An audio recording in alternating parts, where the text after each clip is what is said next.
Добрый день, мы из Украины. И я рад приветствовать вас на своем канале. Как всегда, те, кто не подписан, приглашаю подписаться. Тех, кому понравится это видео, приглашаю поставить лайк, для того, чтобы ее могли увидеть как можно больше людей. Ну а мы с вами начинаем очередное видео по оперативной обстановке за прошедшие сутки. И сегодня у нас с вами на календаре 19 декабря, день Святого Миколая.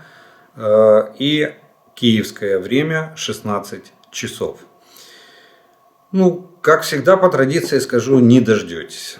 Очередная ночь, очередной налет, не ракетный массированный удар, но массированный налет дронов камикадзе типа Шахед-136. В эту ночь фашистская Российская Федерация решила еще раз совершить налет на наши города, в том числе и на столицу, и другие. И было запущено порядка, по данным уже воздушных сил, сил обороны Украины, было запущено порядка 35 шахедов, 30 из которых были успешно сбиты.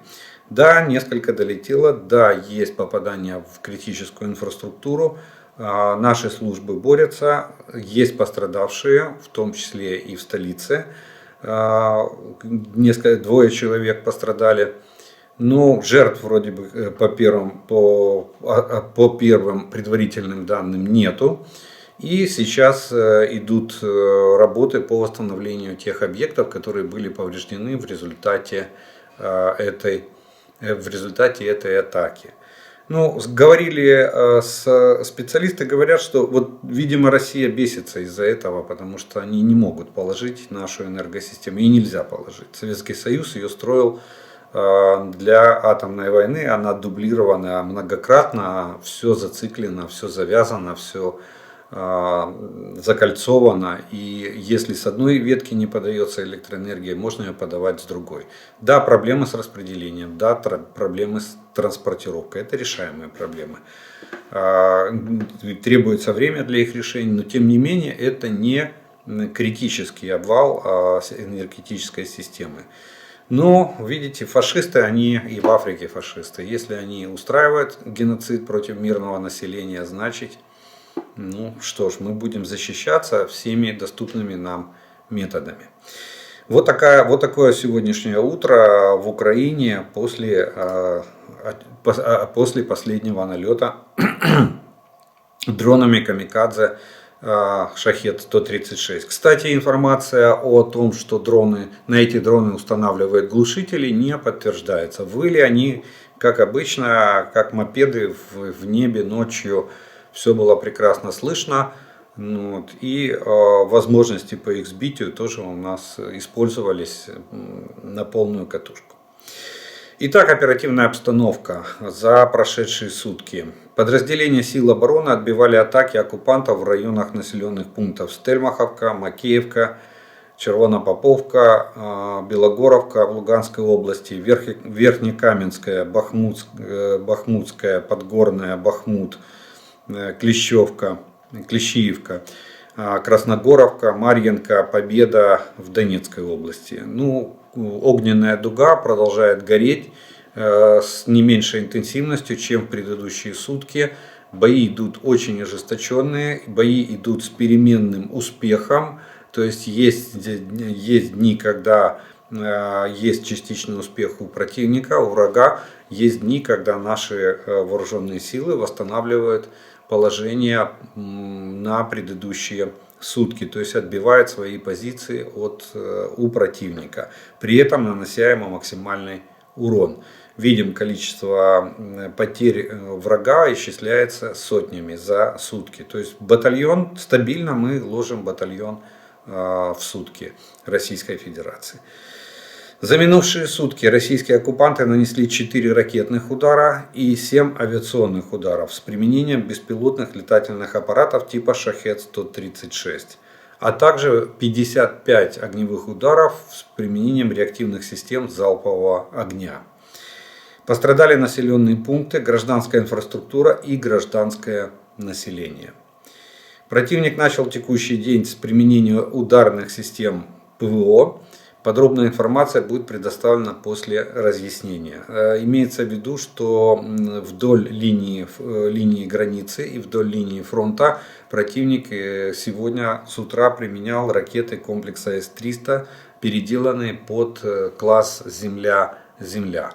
Это очень болезненная для нас тема, потому что очень тяжело бороться с этими ракетами, практически невозможно. Они почти в большинстве своем они достигают цели, к величайшему сожалению. И пока что у нас даже те системы, которые нам поставляются, они с трудом справляются с этими ракетами. Там сочетание нескольких факторов. Фактора того, что ракета сверхзвуковая, того, что ракета летит всего на 75-80 километров. Вот. И,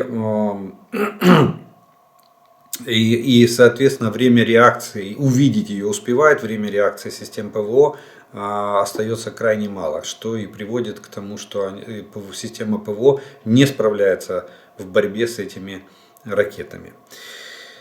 По оперативным направлениям пройдемся. На северском направлении, на Волынском и Полесском без изменений. Нет признаков формирования наступательных группировок. Есть политические новости, о чем поговорим чуть позже. На Сиверском и Слобожанском направлении идет обстрел нашей территории. Все три области, Черниговская, Сумская, Харьковская, подверглись обстрелам в течение прошедших суток. Обстрел велся из минометов и артиллерии различных калибров. На Купянском направлении от огня противника пострадали районы населенных пунктов в Харьковской и Луганской области. Активных боевых действий на Купянском направлении не велось, то есть никто не атаковал. Позиционные бои, обмен огневыми ударами. На Лиманском направлении то же самое, обстрелы с обоих сторон, позиционные бои, большой активности ни мы, ни противник не проявляли за прошедшие сутки. Бахмут. Тут все без изменений, ожесточеннейшие бои. К сожалению, враг вернул под контроль над двумя кварталами на АЗС на востоке Бахмута. Вот, продвинулся на 2 квартала в восточной части города. Бои идут в районе Опросного. Позиционные, пока результат неизвестен. Также бои продолжаются на севере Озаряновки. Тоже пока результат неизвестен. Там идут ожесточенные боестолкновения за владение рубежами обороны. Как пишут защитники самого Бахмута, вот заключенные из частной военной компании, типа Вагнера, идут в атаку как топ-модели по подиуму, то есть в полный рост и не торопясь.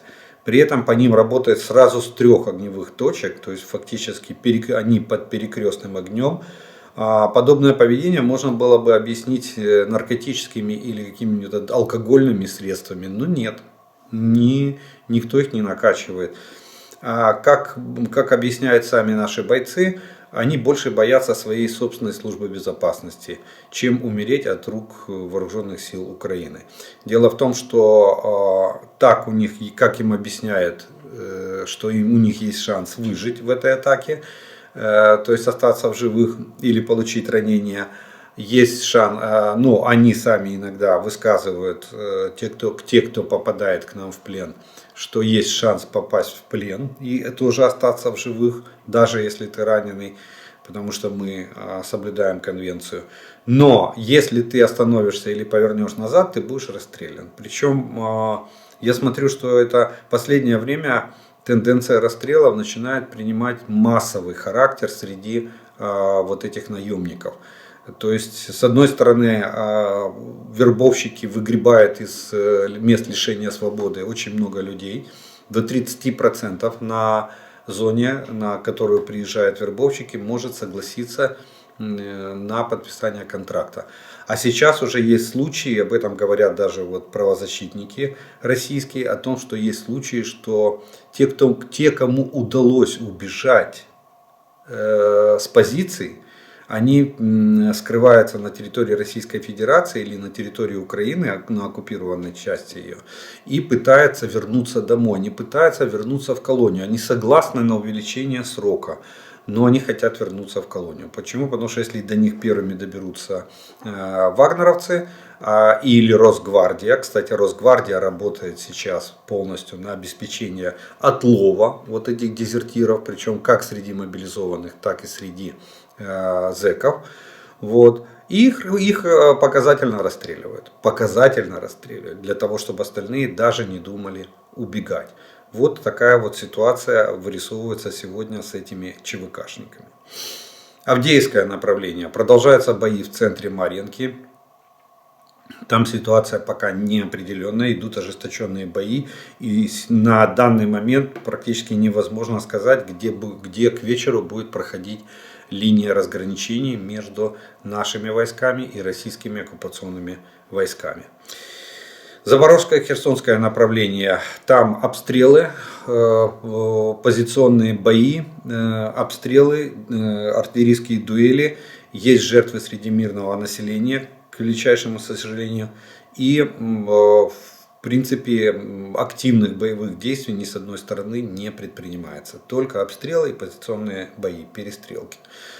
Оккупанты продолжают обыски населения на временно оккупированных территориях Донецкой и Запорожской областей. Особое внимание уделяется мобильным телефонам и смартфонам. Кстати, почистите, кто находится на этой территории, если вы нас слышите, то почистите, удалите любые снимки, связанные с военной техникой, вообще с военнослужащими Украины, России, неважно, не подвергайте себя опасности. Они очень боятся того, что местное население помогает вооруженным силам Украины, корректирует огонь, дает результаты обстрелов, дает сведения о перемещениях войск и их дислокации. Вот. Поэтому такие фильтрационные мероприятия очень усиливаются в последнее время, потому что страх российских оккупантов на оккупированных территориях растет с каждым днем. Они уже доходят до панического состояния. Количество оккупантов в населенных пунктах того же самого Мелитопольского района, оно увеличивается. То есть они накапливают там какой-то резерв. И то, что мы говорили ранее, из Мелитополя, скорее всего, будут пытаться делать укрепрайон.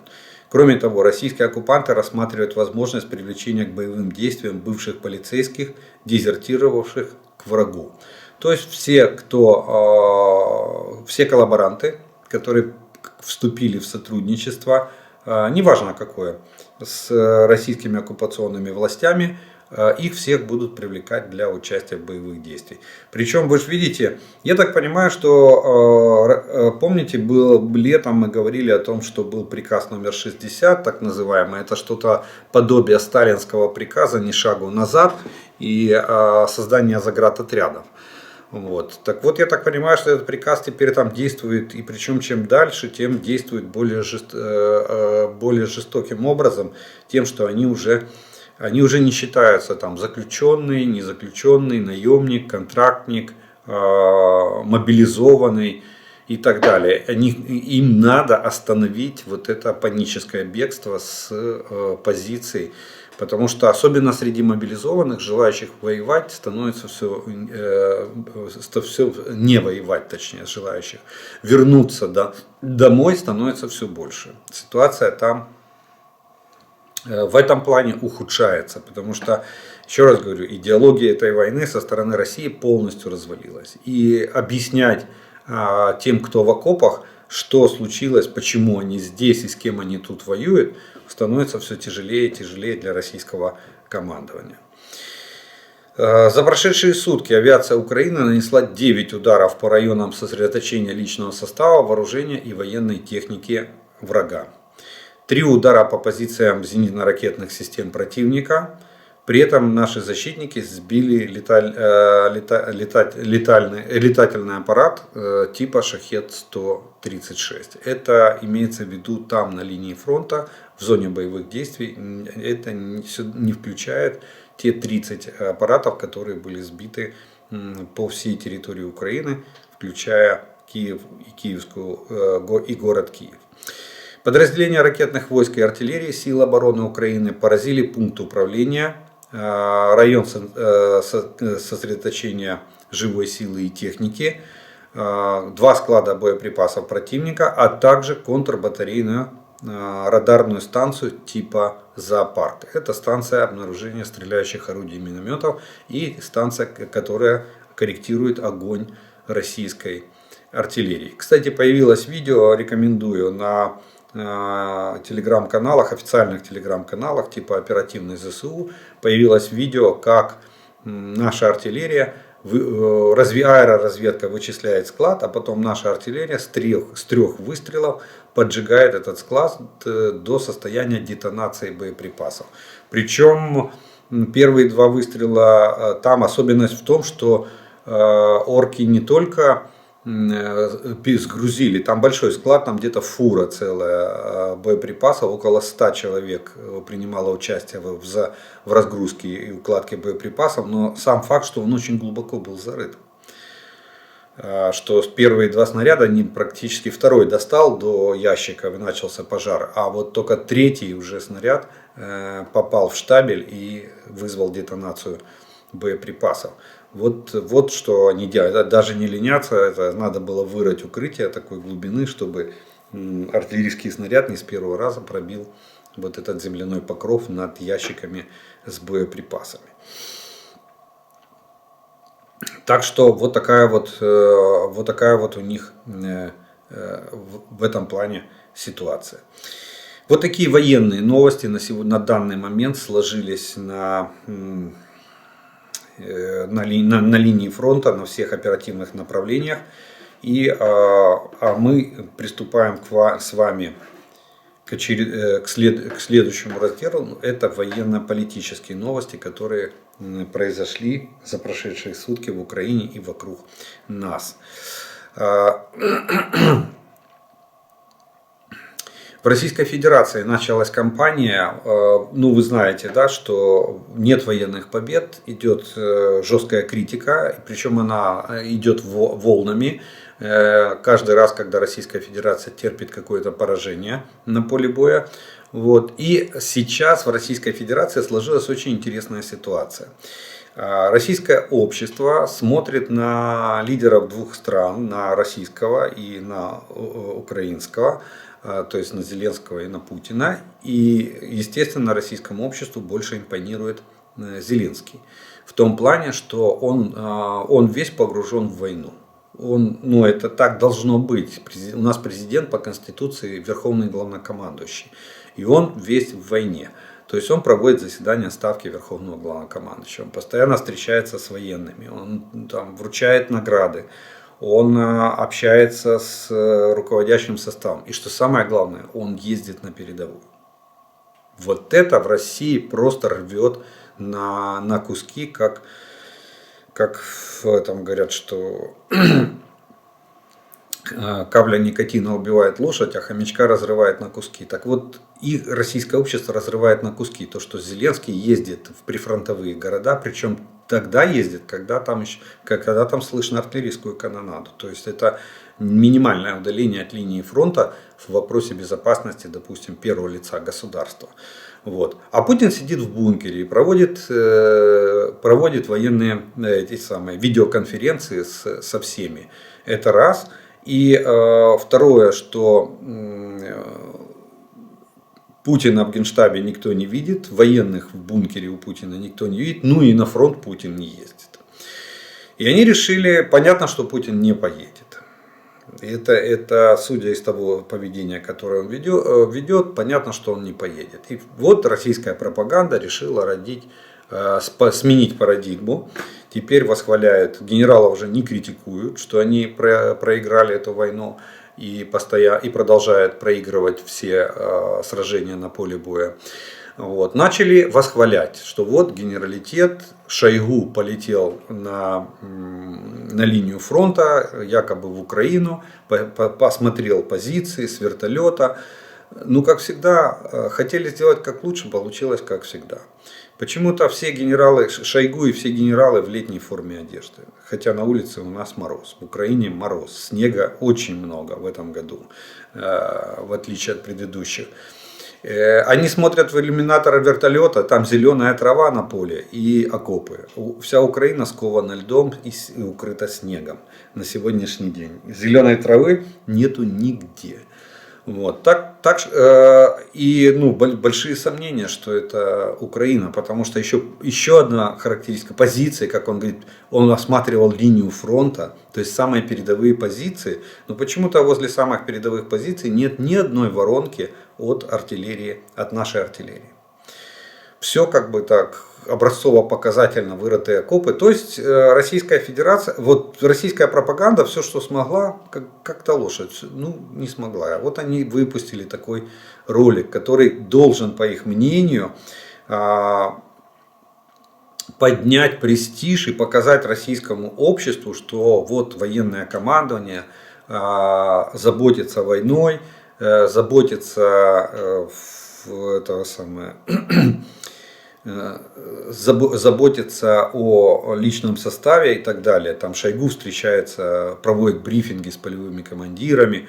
Хотя, какие полевые? Полевые командиры — это незаконные вооруженные формирования. Полевые командиры были, как говорило российское руководство, во время Первой и Второй Чеченской войны.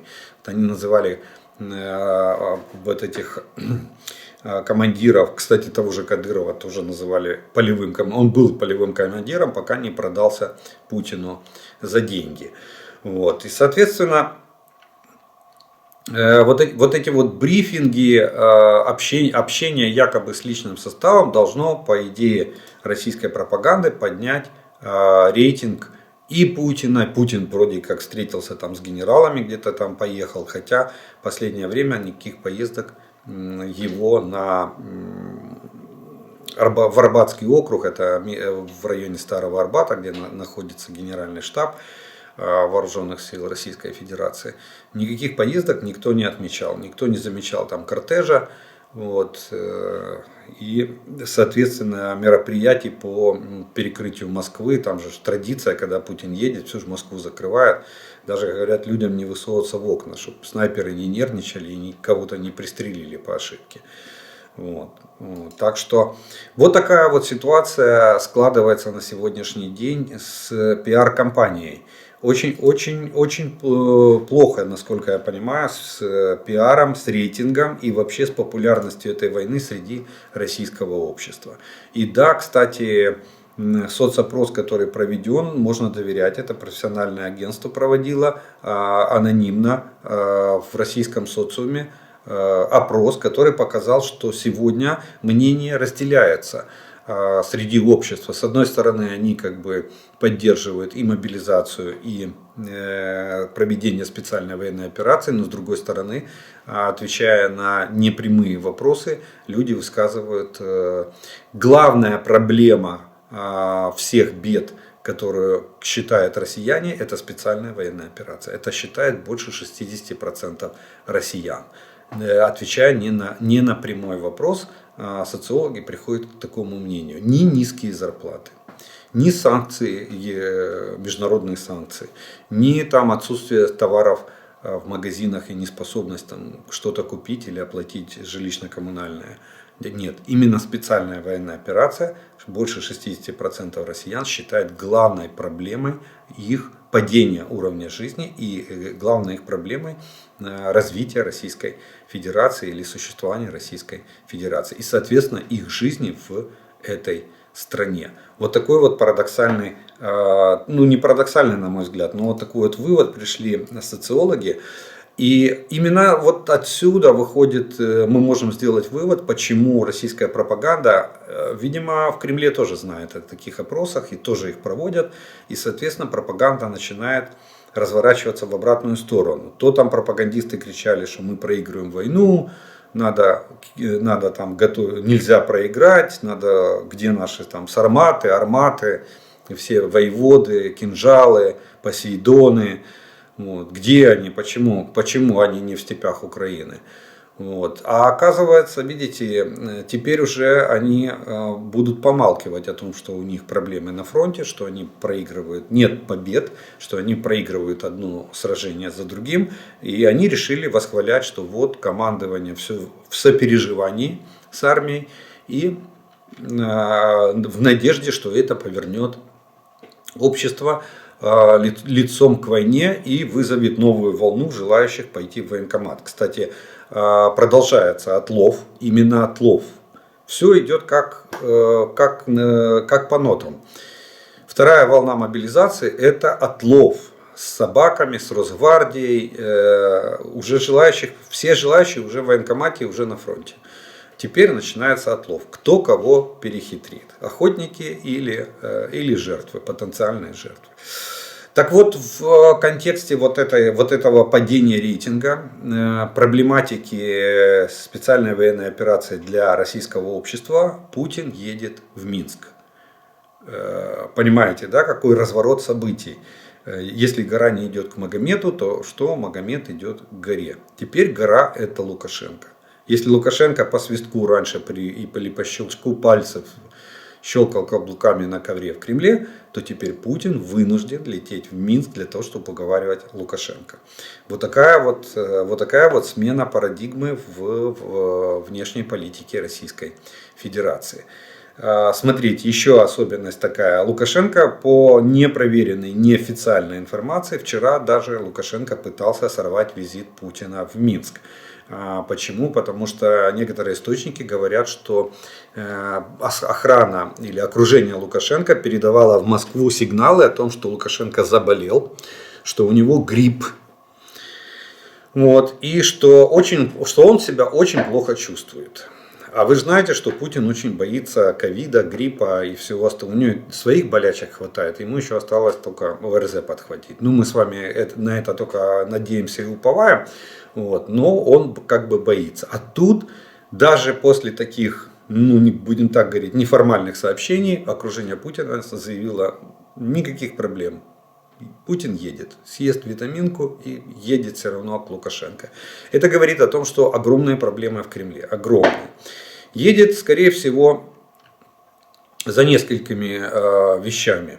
Ну, во-первых, уже Министерство обороны Российской Федерации заявило, что окончательную характеристику боеспособности, имеется в виду армии Белоруссии, и боеспособности подразделений командование даст на завершающем этапе согласования после проведения батальонных тактических учений. То есть сейчас, когда армия Белоруссии закончит внезапную проверку боевой готовности войск, и у них предстоит целая серия батальонных тактических учений, на основании которых российское руководство будет делать выводы о боеспособности армии Белоруссии. Ну, это к вопросу, будут они участвовать в войне или нет. Думаю, что могут провалить белорусские военные, могут провалить тактические учения, не получить там позитивные оценки и, соответственно, продолжить учения в плане подготовки к участию в войне. В принципе, все укладывается пока что в парадигму Лукашенко.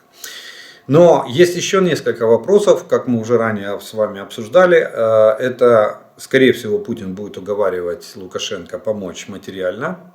В плане, вы знаете, да, что госзаказ на пошив формы для российских солдат в Белоруссии размещен, в том числе и Беларусь шьет сейчас форму для российских солдат. Технику поставляет Беларусь свою со складов, и боеприпасы тоже свои со складов, плюс ремонтирует технику, которая приходит из Российской Федерации. Ее ремонтируют, и она опять уходит в Российскую Федерацию, но уже не в глубинку, где она хранилась, а на Донбасс, где ведутся наиболее активные боевые действия. Так вот, такую поддержку. И второй момент – это политическая поддержка.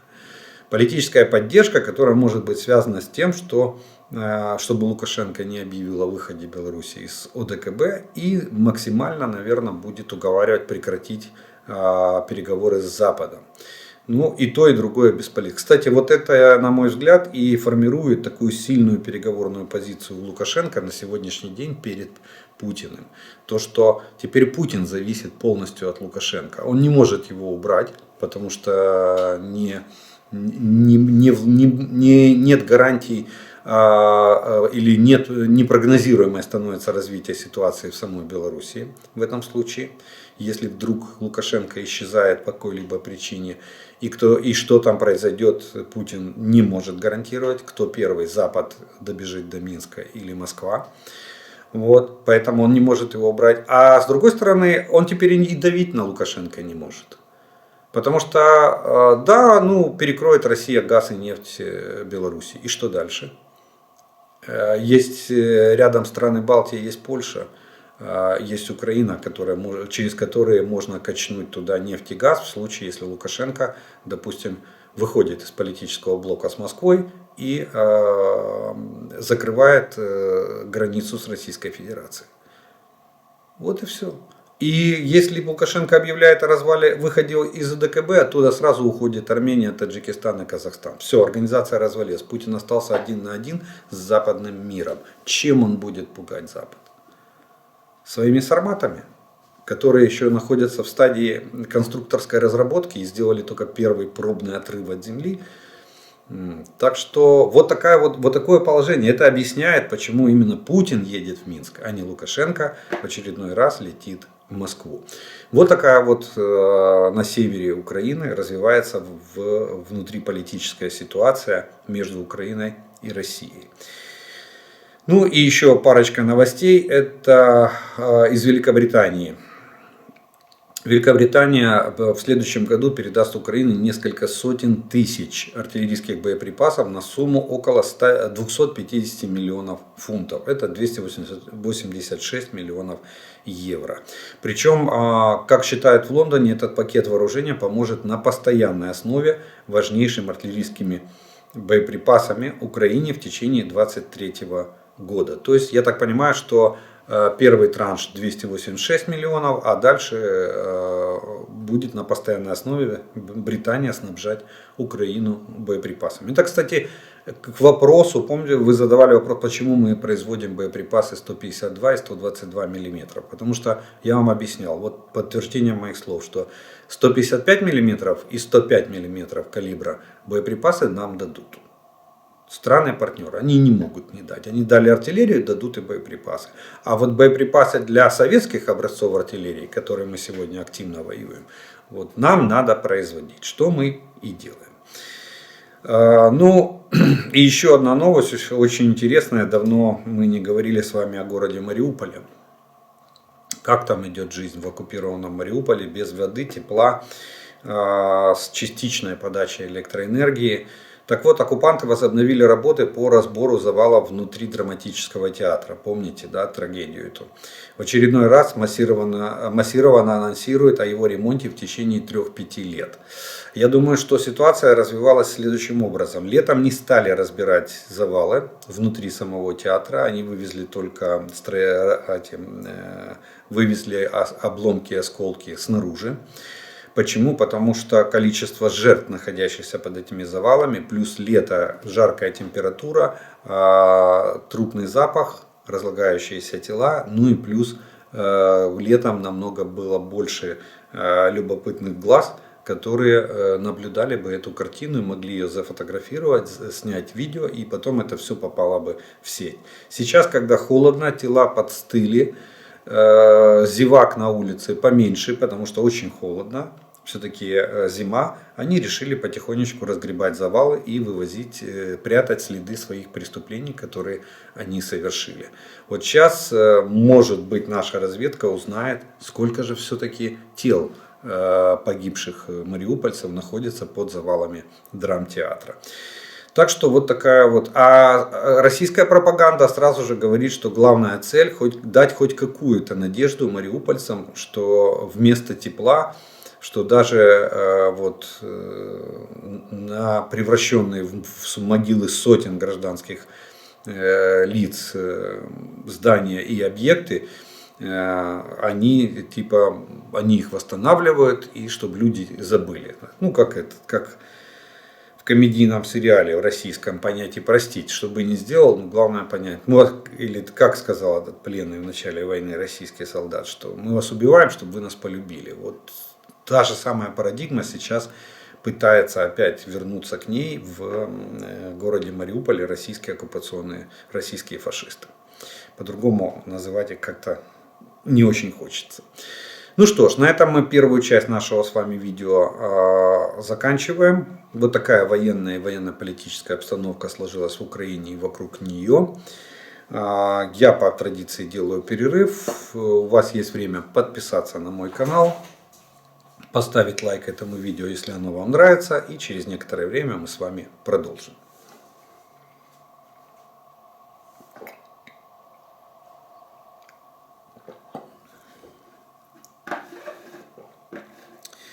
И продолжим мы по традиции разделом нашего с вами видео. Это ответы на вопросы, которые вы прислали. И первый вопрос сегодняшнего дня прозвучит следующим образом. Насколько вообще возможно провести контрнаступление на направлении Мелитополя? И вообще получается, что если наступать не с фланга, то наступающая армия сама заходит в огневой мешок. Враг будет с 3 сторон. Как вообще можно продвигаться в таких условиях? Дело в том, что да, действительно, если просто вклиниваться, допустим, от направления на Токмак-Мелитополь, то да, действительно, противник получается с 3 сторон. Мы с одной стороны, с другой стороны, вся правая сторона, которая будет прижата к Днепру, оказывается в окружении. У них снабжение полностью прекращается. Поэтому тут надо смотреть, тут палка о двух концах. И если у нас наша группировка будет достаточно сильная, и мы одним броском доходим до Мелитополя, как это было, допустим, Изюмская операция, да, или Херсонская операция, то тогда преимущество на нашей стороне. И вся левобережная группировка российских войск, прижатая к Днепру, вынуждена будет либо бежать, либо сдаваться. Потому что все базы снабжения идут через Мелитополь. Других путей снабжения этой группировки на сегодняшний день не существует. Поэтому тут надо смотреть. Вопрос еще в том, что примет ли Генеральный штаб Вооруженных сил Украины это направление как основное. На сегодняшний день никаких признаков того, что мы готовим там контрнаступательную операцию, естественно, мы не наблюдаем. Привет вам из Финляндии. У нас в войне с СССР против танков применяли зенитные орудия. И говорят, очень даже помогало. Может быть и вам сделать так в Бахмуте? Как думаете? Так а мы и применяем, только у нас, почему? Мы применяем ЗУ-23-2. Зенитная пушка, 23-мм, высокоскорострельная, в том числе применяется. Да, она не пробивает броню, но она наносит существенный урон танку, может перебить гусеницу. Тогда танк обездвижен, может повредить все навесные приборы на башне, что превращает танк просто в груду металла. Так что мы применяем.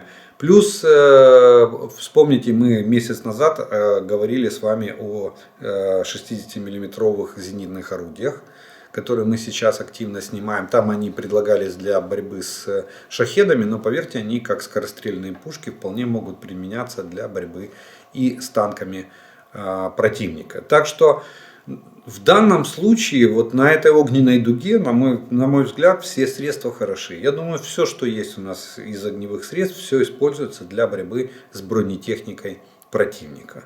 Но там, кстати, очень проблематично еще использование танков. Очень проблематично. Они используются в одиночном порядке на отдельных участках в качестве поддержки пехоты. Потому что зона разрушения, зона сплошных разрушений, она там тотальная. И проходимость даже для гусеничной или для тяжелой бронетехники тоже очень проблематичная. Так что там я не думаю, там не такое уже массовое использование танков.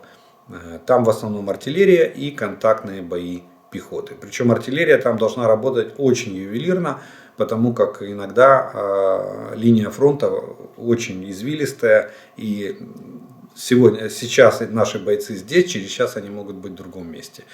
Вот. Куда стрелять и из чего стрелять. Вот это вот очень большущая проблема. Поэтому там в основном идут контактные бои пехоты на уровне солдата.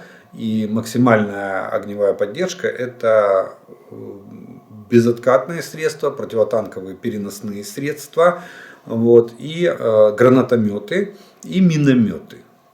Вот минометы, да, там они более мобильные и могут поддерживать пехоту в любом месте.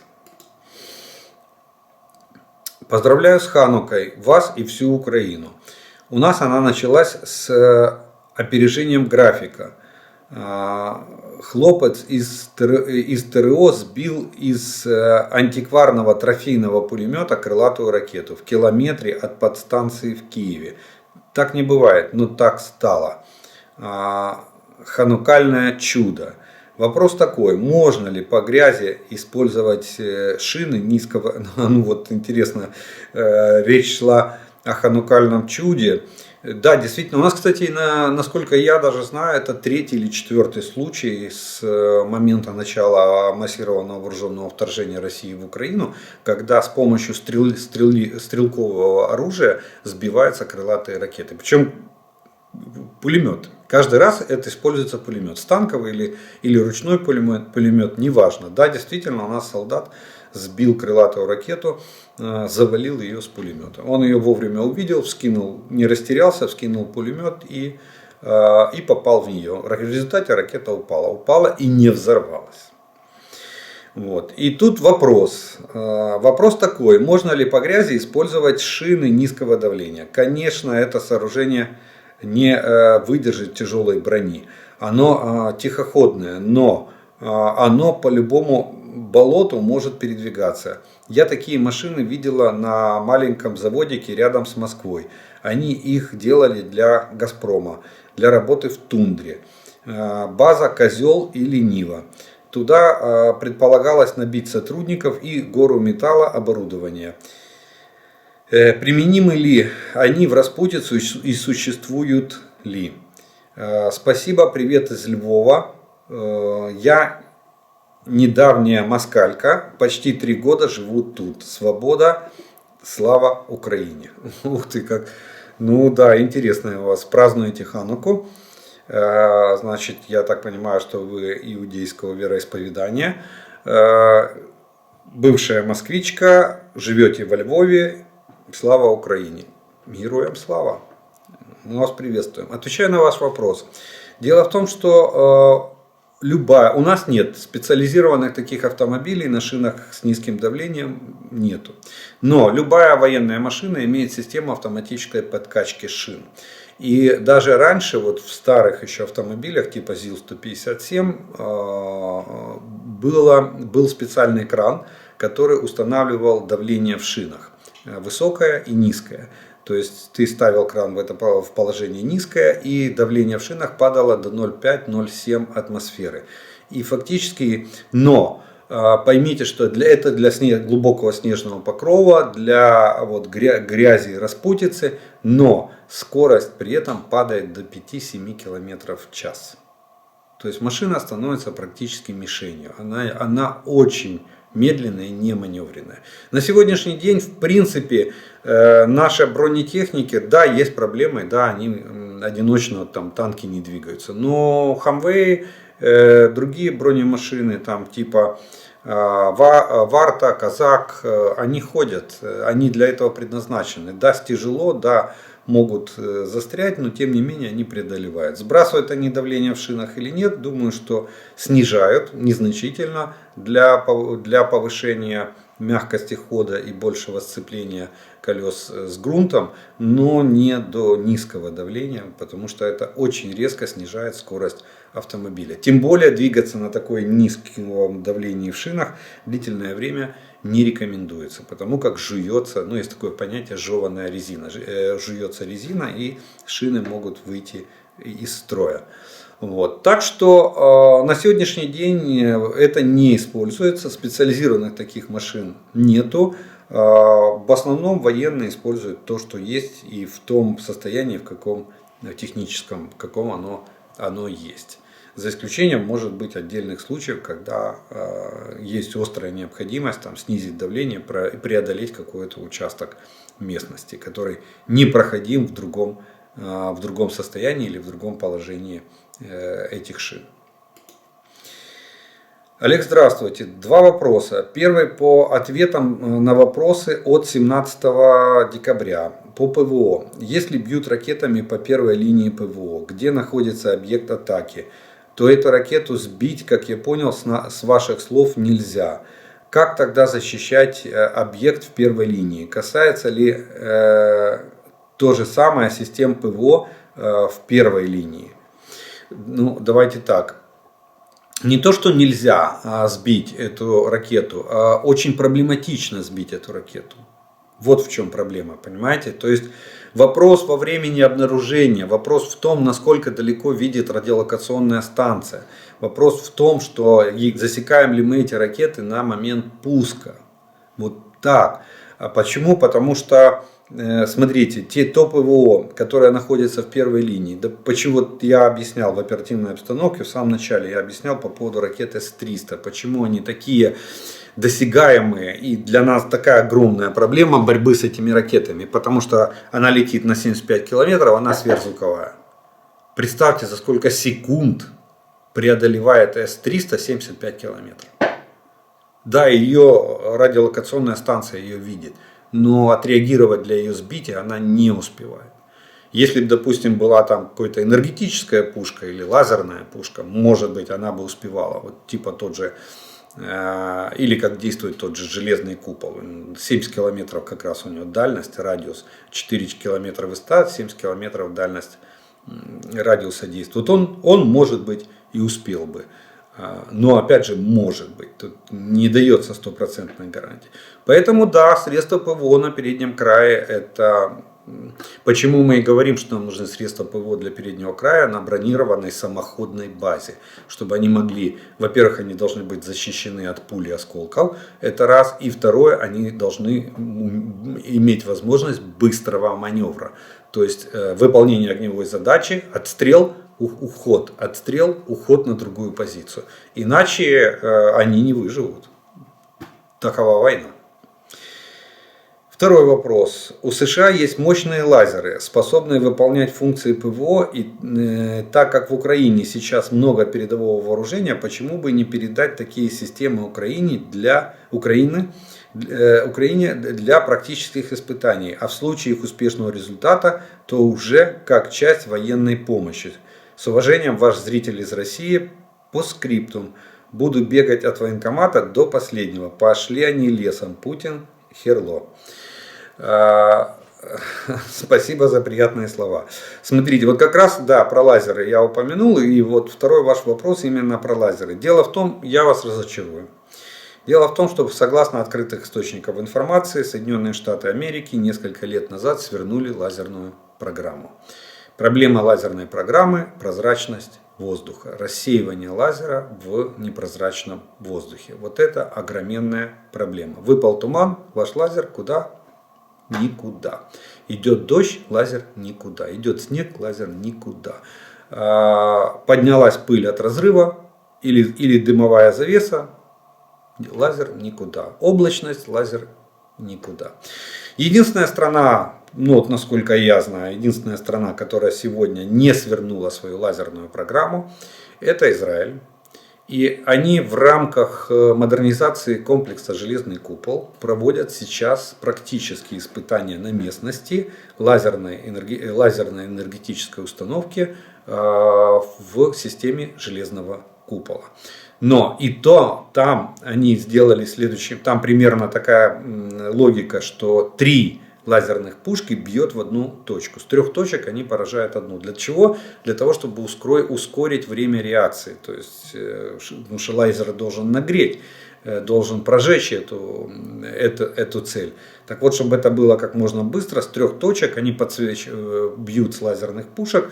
Ну а система обнаружения осталась примерно та же, как и была у комплекса «Железный купол». Немного, конечно же, модернизирована.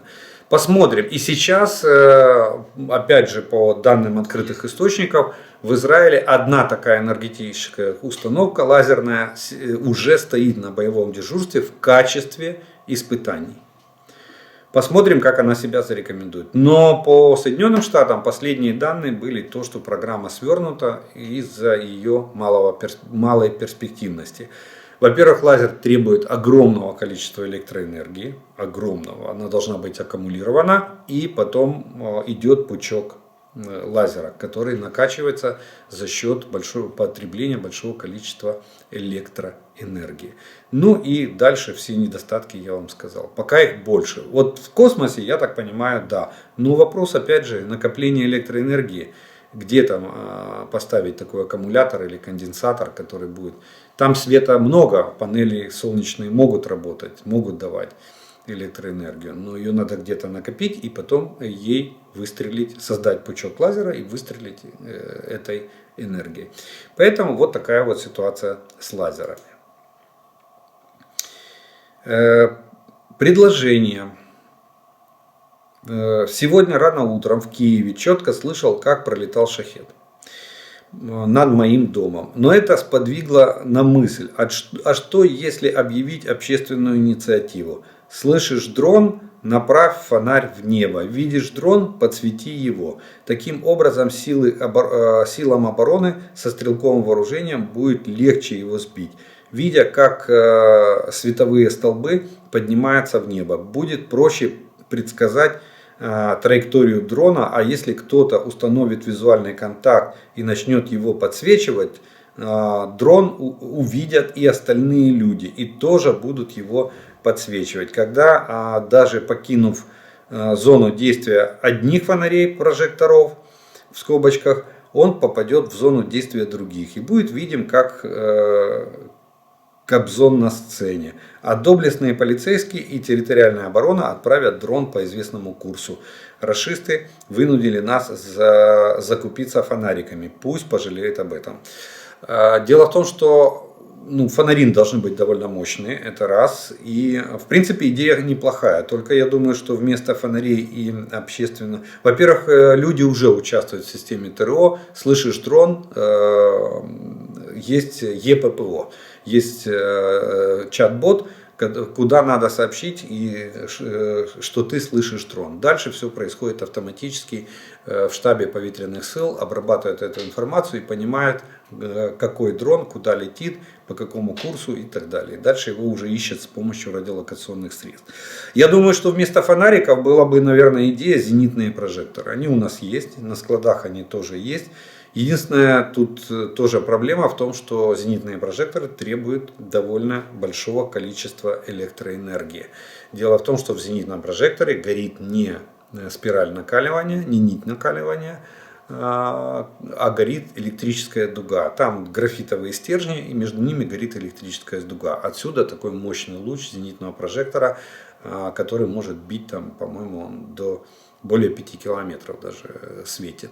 И да, действительно, подсвеченный дрон был бы хорошей мишенью для стрелкового вооружения и нашей полиции, и территориальной обороны, и национальной гвардии, которая несет службу внутри страны в районе объектов. Вот. Так что, может быть, мы в ближайшее время увидим и зенитные прожекторы ночью над городами Украины, которые будут выискивать в небе дроны камикадзе, идущие к своей цели, для того, чтобы их сбить. Вопрос. Как вы относитесь к информации, что Соединенные Штаты помешали ликвидировать Герасимова? Возможно, это и хорошо, а то вместо идиота должность начальника Генштаба Российской Федерации получил бы более умный человек. Во-первых, с умными там проблема. Судя по тому, сколько уже командующих сменилось российскими войсками в Украине, так называемое СВО, как они называют войну России против Украины. Был Дворников, был Лапин, помните, да, кто там еще был, Герасимов сам руководил войсками, уже вроде как почти отстраненный. Вот. Сейчас вроде как Суровикин командует, поэтому с умными там проблема. Это не то. Соединенные Штаты, я так понимаю, не хотели конфронтации они боялись, что может быть заява. Во-первых, оружие, которым хотели накрыть Герасимова вместе со штабом. Это раз. И, видимо, американцы боялись. Второе, может, у них были какие-то свои политические причины для этого. Но я скажу так, что вы же знаете результат. Украина все равно нашла и ударила. Мы сообщили об этом американской стороне уже фактически постфактум. И когда они попросили не делать этого, то есть не наносить удар по командному пункту, где предположительно мог быть Герасимов, мы уже к этому времени нанесли огневой удар именно по этому пункту. Кстати, не знаю по какой случайности, но Герасимов уехал. Помните, летом говорили, Герасимов ранен, потом в начале лета. Потом говорили, сначала убит, потом ранен, а потом выяснилось, кстати, было видео в сети, где он в Белгороде садится на аэродроме в самолет, и он из машины идет к самолету. Ну, там нет стопроцентной гарантии, что это был Герасимов, но тем не менее, как бы он идет, и тогда еще говорили, так он не ранен тогда получается, что он живой-здоровый, там, быстренько перебегает от машины к трапу самолета. Поэтому американцы не помешали. Они хотели нас отговорить от этого факта. Но мы поступили по-своему, так как посчитали нужным. Мы ударили, потом сообщили. Они сказали, не надо туда ударять. Мы говорим, мы уже ударили. А он уехал оттуда раньше. Поэтому никто там ничего не запрещал и никто ничего не помешал. Вот хронология была такая. Герасимов уехал раньше нашего удара.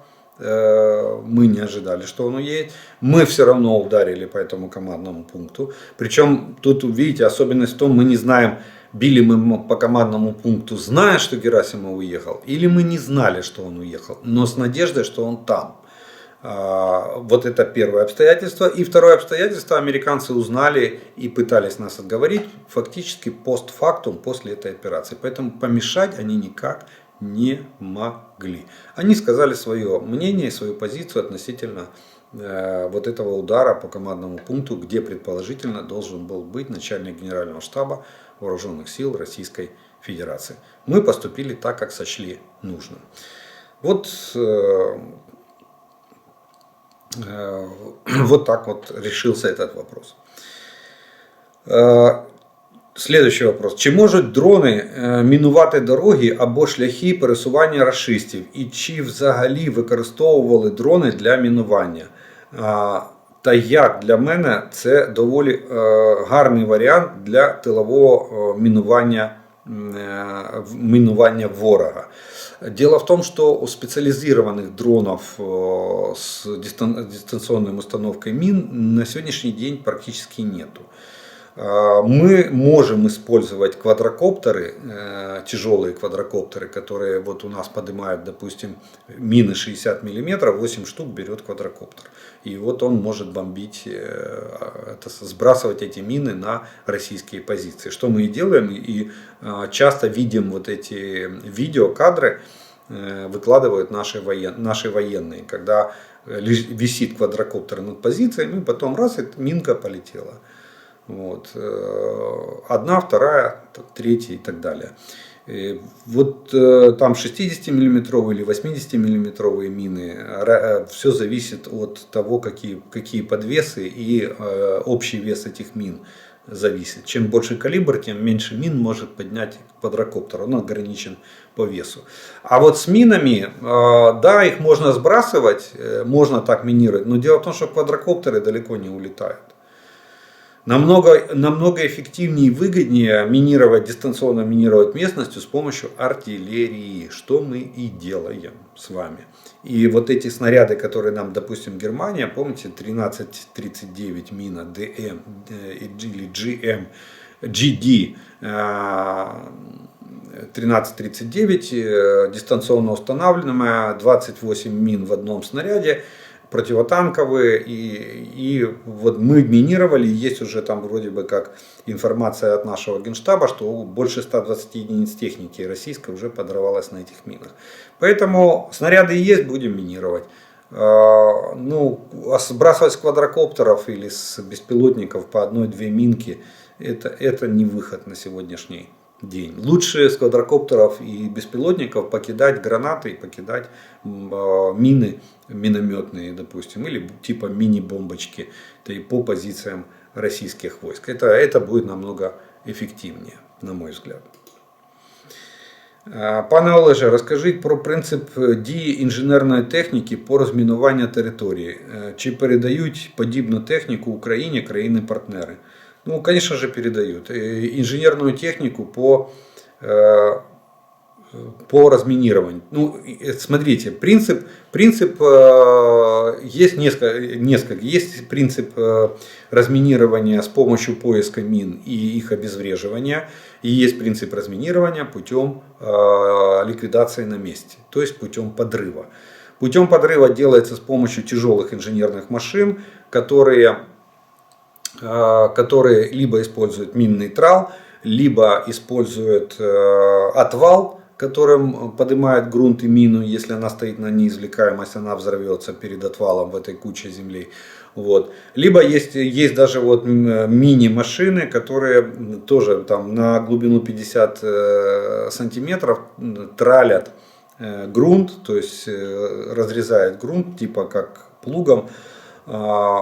И, соответственно, поднимает эти мины. Эти мины взрываются. Вот таким способом. А есть способ поисковый, когда с помощью миноискателей различного типа, электронных, электромагнитных там, и других, ходят, обнаруживают мины, а потом саперы определяют, можно ее обезвредить и разминировать, или ее надо подрывать на месте, что потом и делается. Ее обозначают, и она делается. Вот так что есть. А если мы говорим о еще вариантах инженерной техники, есть Змей Горыныч, так называемая система дистанционного разминирования, которая проделывает проходы в минных полях,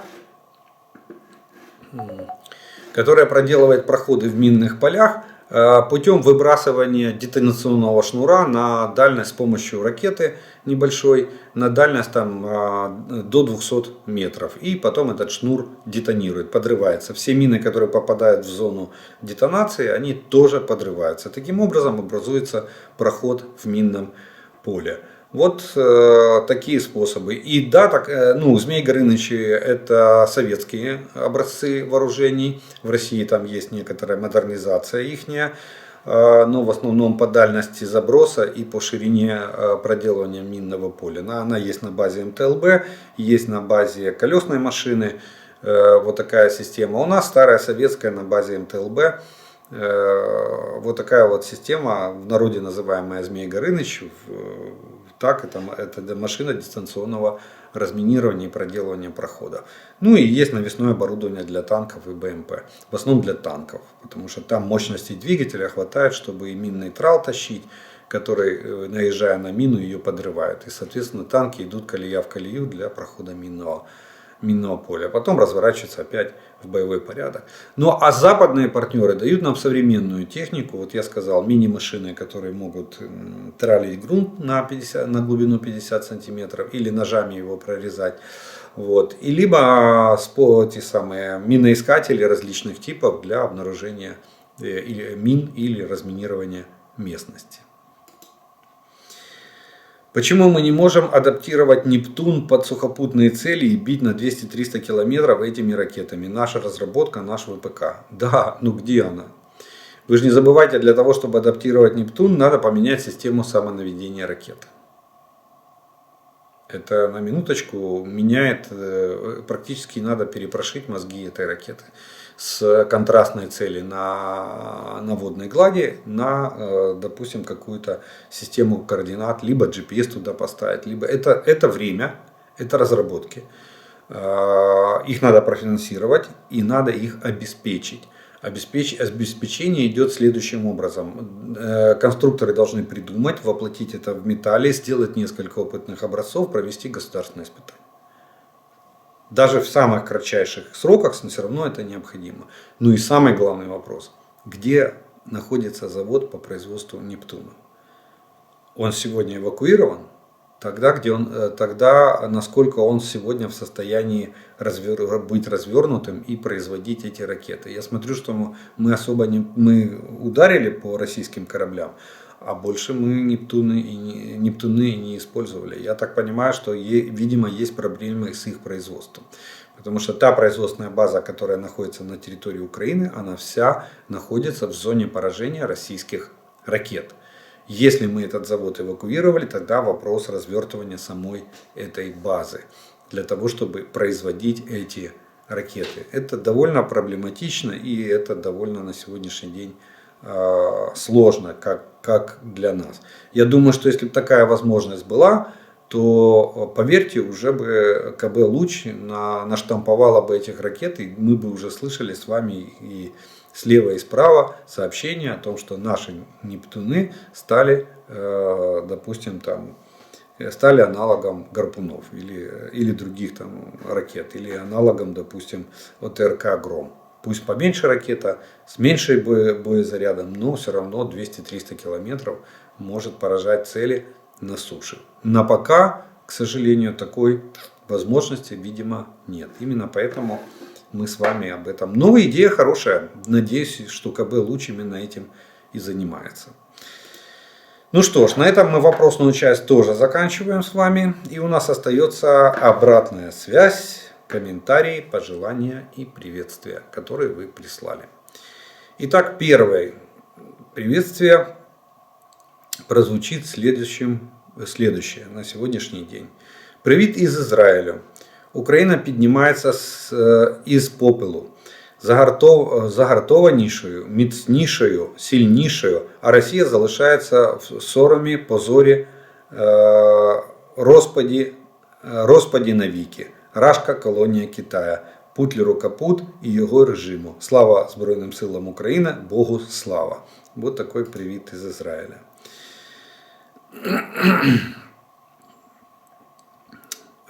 Вот такое стихотворение написали. Хотелось бы его озвучить. Ну, постараюсь прочитать.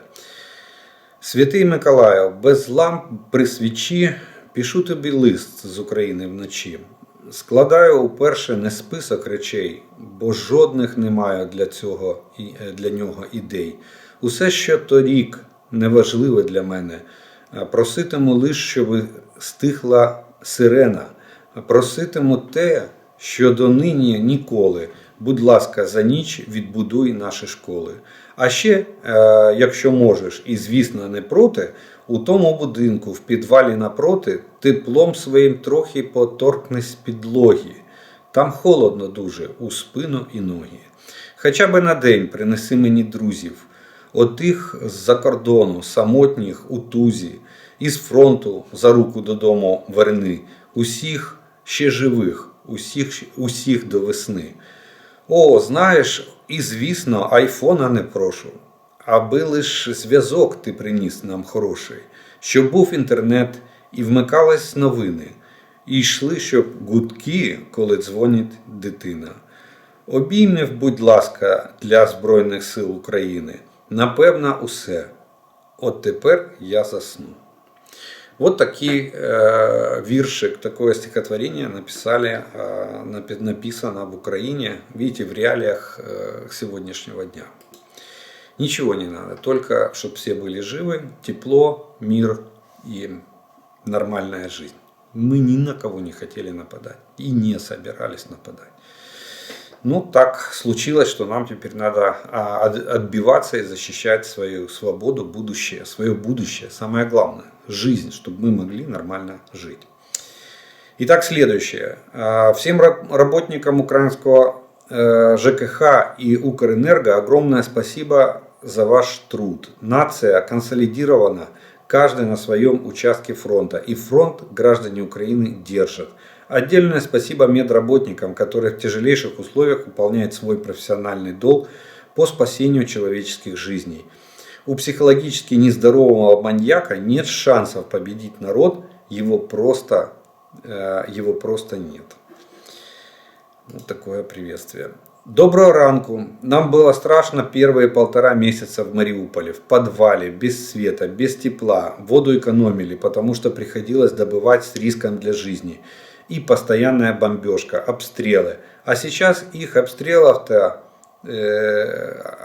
это ни о чем. Пусть удавятся от злости. Не сдадимся. Привет из Запорожья. Вот такие.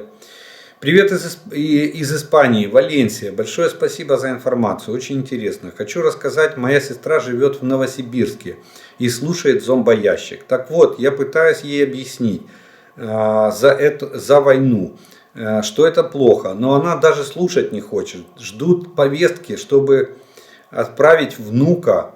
Говорят, что их люди гибнут за правое дело. А в чем оно правое, объяснить не хочет. Я сама с Украины, но в данный момент живем в Испании. Очень переживаем и следим за новостями. Ждем скорейшей победы. Слава Украине. Да, это то, что я говорил, что больше 60% также поддерживают войну. Считают ее главной проблемой в своей жизни, но все равно ее поддерживают. К сожалению, такая нация, такова ментальность. Варвары. Олег Владимирович, спасибо за информацию. Много лет живу в Израиле, но родилась в Украине. Каждый день жду новостей. Ими пока и живу. Слава Украине, слава вооруженным силам Украины. Вечная память погибшим украинцам. Просьба. Я смотрела видео про работу украинских медиков на фронте и потом просто спать не могла от впечатления. О них редко вспоминают, но они настоящие самоотверженные герои. Пожалуйста, поблагодарите этих людей с экрана. Они того стоят. Благодарю за вашу работу. Да, действительно, у нас, кстати, военно-полевая медицина на высочайшем уровне. Люди самоотверженные. Если верить нашей статистике, то у нас 90% раненых наши медики вытягивают. То есть люди выживают. И многие из них, естественно, не становятся, легкие ранения не становятся средними, средние не становятся тяжелыми, тяжелые раненые не умирают. Мы их спасаем, выхаживаем в госпиталях и ставим на ноги настолько, насколько это возможно после таких тяжелых ранений. Ну, вообще, конечно, честь и хвала нашим медикам и парамедикам, тем, кто оказывает первую доврачебную помощь. В основном от них зависит успех, будет жить солдат или не будет. И если будет, то с какими наименьшими повреждениями он будет продолжать эту свою жизнь. Как я жду победы нашей Украины над кацапскими выродками, как молюсь и верю в наших защитников, как горжусь силой и мужеством нашего народа, восхищаюсь медиками, учителями, энергетиками, работниками коммунальных служб, водителями, волонтерами, простыми людьми, которые стали героями, даже дети наши, настоящие герои. Обнимаю тебя, моя прекрасная Украина, всем сердцем, с верой, надеждой и любовью из Днепра. Ну что ж, вот такие вот комментарии, пожелания и поздравления прозвучали сегодня в такой день для нас. С одной стороны, вроде как праздник для детей должен был быть. И я думаю, что многие родители своим детям его все равно организуют. Они не виноваты, что они живут в период войны, в период нападения на нас фашистской России. Но тем не менее, новости, видите, как утро началось с обстрелов дронами камикадзе. Но все равно мы держимся, мы выстоим, не дождетесь. Что ж, я благодарю вас за ваше время. Огромное вам спасибо, что вы досмотрели до этого момента. Также хочу напомнить, что подпишитесь на мой канал, кто еще не подписан. Поставьте лайк этому видео, если оно вам понравилось. И тогда его смогут увидеть большее количество людей. Огромная благодарность спонсорам и тем, кто поддерживает канал. В результате вашей поддержки у меня есть возможность доносить до вас эту інформацію. Ну а ми з вами продовжуємо вірити у Збройні Сили України. Перемога за нами. Слава Україні!